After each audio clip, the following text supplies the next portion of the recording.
reflecting on my experiences, I realized that laws cannot necessarily keep a woman to treat you a certain way or keep your wife to be a wife. You have countries like the Philippines where there's no divorce, but that don't really mean anything because in the Philippines, for example, there's women that are just forever separated because when she doesn't want to be with you, she's not going to be with you. So even though the laws are in favor of men, at the end of the day, using the Philippines, for example, y'all would be forever legally married and she doesn't have to be a wife. She can leave, she can move on with her life. The only recourse man has is if he catches his wife with another man, he can do something malicious and get away with it because he's protected by law. So using that example, laws cannot keep a wife to comply. So that's laws. Now I'm going to talk about two other things, which is going to be religion, family, and then money. Now I was thinking about this, and this is very profound. This is very profound. We see in the Matrix when it comes to religion, the feminist movement have taught women to say, you know what? Using religion to keep a wife in check, that's another form of control. So now women have become less religious because they look at religion as a mechanism to control women. So even though in the Matrix, you'll still see a lot of women that are very religious, but they only use religion when it benefits them, not when it benefits a man or a husband. Especially when we talk about being submissive, not refusing sex from your husband, etc., etc. Now that's the Matrix. And I'm talking about Christianity. So another profound thing that I realized was that even in Islam, and even in countries in Africa, where I've spoken to women of Islamic faith, and one would think, well, that religion has more order and control. You would think that a wife would be more complicit and fulfill her wifely duties regardless of how she feels emotionally, because you would assume that Islam would keep her in check. But just like Christianity, with a lot of women in the Matrix, they will let their feelings and emotions and desires and selfishness supersede their religion. In Islam, and this is the example I'm going to use, polygamy is permissible in Islam. A man can have up to 4 wives. There are so many women of Islamic faith that do not want their man to exercise their right, and 2, would leave their husband if he exercised their right. So even under Islamic faith, there's women that will not let that religion control their wants and needs using polygamy. So I'm like, wow. So laws can't keep a wife complicit, not even religion. Now let's talk about family. A lot of women, a lot of women, they have a lot of respect for their mother and fathers. Now, I haven't thought this out thoroughly, but I've seen going to the mother, definitely going to the father, depending on certain cultures where the parents can, in so many words, you know, keep the wife in check, so to speak. So depending on how much she respects her father or mother, and depending on if her parents share the same beliefs as you may have a chance keeping your wife fulfilling her wifely duties by going through the parents. So the reason why I named this stream Money Has More Power Over Religion is because of this. Now I've interviewed, talked to lots of women. A lot of them may be against polygamy and against a lot of things. A lot of them won't fulfill their wifely or girlfriend duties 99% of the time if a guy doesn't make them feel happy, whatever that means. But once you throw money in the equation,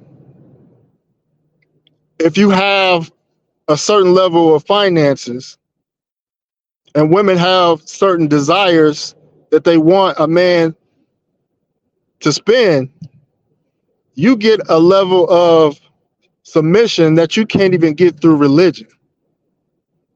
Think about that. Men with resources, exceptional resources, difficult to obtain resources,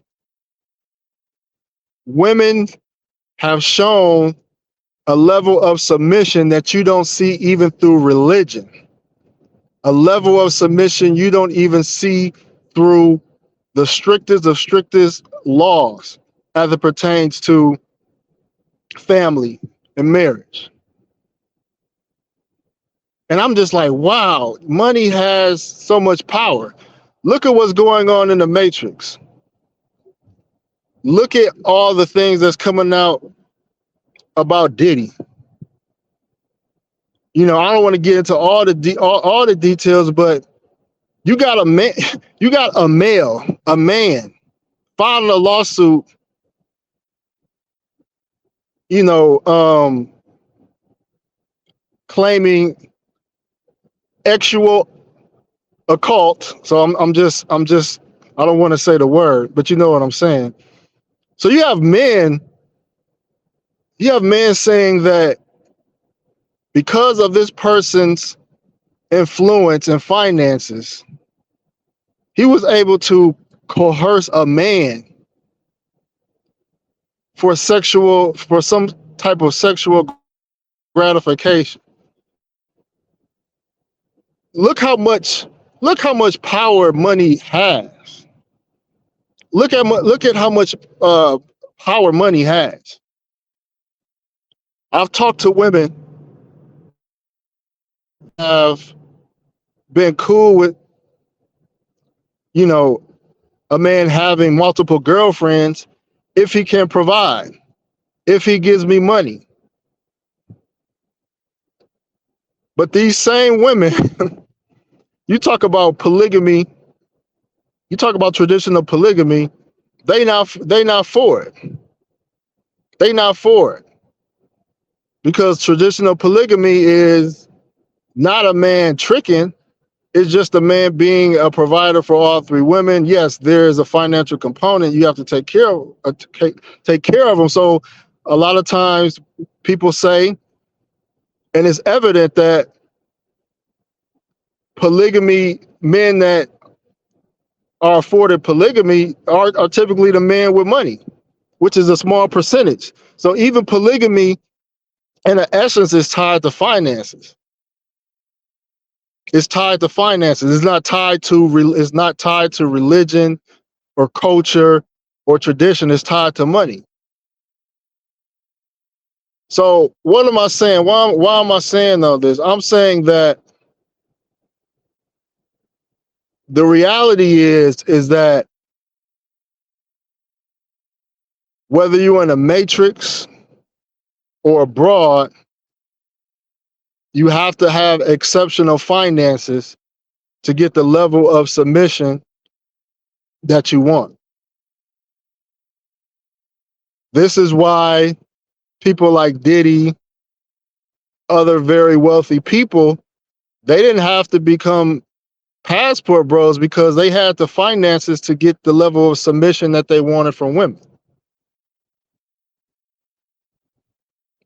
So what does this mean for men that don't have exceptional money?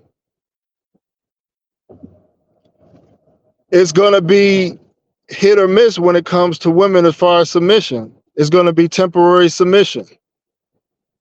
It's going to be deal with this chick while she's submissive. Once she wants to stop being submissive, you're going to have to be on to the next. That's what pretty much happens if you don't have exceptional finances. You're just going to be on to the next because chicks are going to temporarily submit. Now this is where dating coaches will come in and say, see, if you don't got money, you gotta have game. You gotta have something that keeps a woman feeling like you are the prize or you are limited. You are limited. You know what I mean? You're hard to get. Whether it's being, as attractive as you can be, as fit as you can be, as charismatic as you can be, as desirable you can be.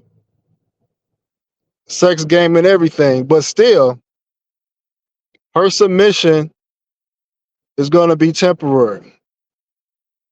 So what would you rather have? Would you rather have exceptional finances, or would you rather have, to be an exceptionally physically appealing, physically, and mentally? I mean, obviously, if you can have both, that'll be great.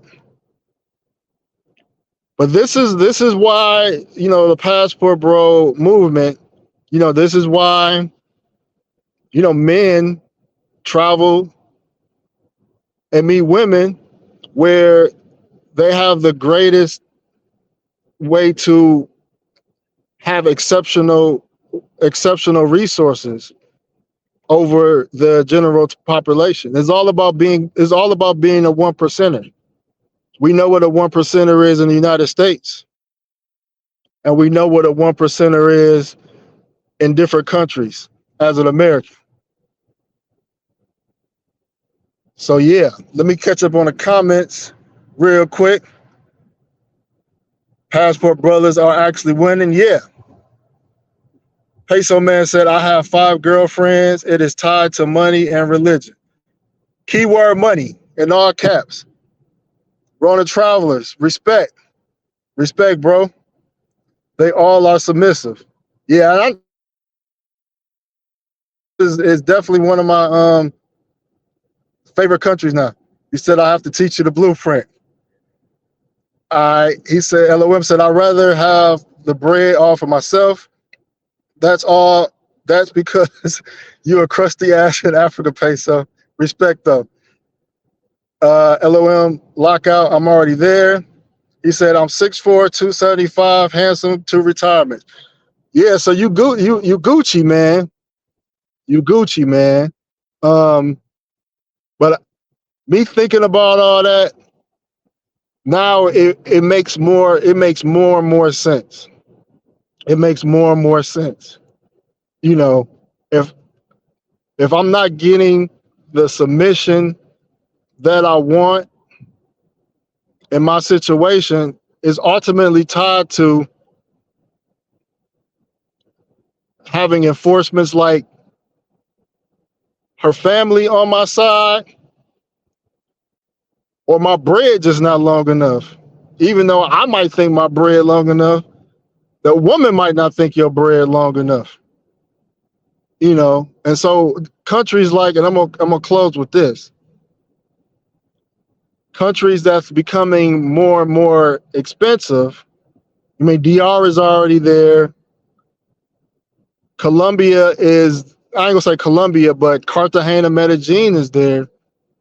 You know, the money that you thought that you was the man, you're not really the man like that no more, you know?